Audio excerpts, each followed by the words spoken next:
if you're experiencing a verification pending status on Monday.com, follow these steps to resolve the issue quickly. Step 1. Check your email. Ensure that you have received the verification email from Monday.com. Sometimes, it may end up in your spam or junk folder, so be sure to check there as well. Step 2. Resend verification email. If you cannot find the email, go to the login page and select the option to resend the verification email. This will send a new email to your registered address. Step 3. Click the verification link.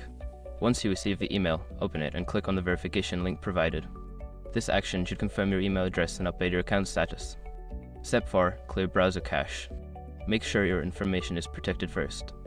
Most people don't think about breaches until something actually happens to their accounts. Use SROC to monitor your accounts 24/7 and instantly alert you if your information appears in leaked databases online.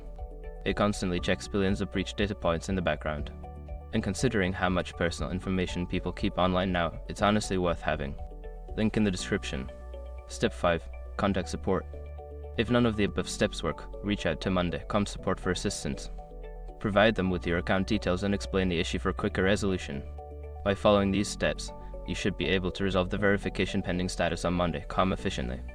If you continue to have issues, don't hesitate to seek help from the support team.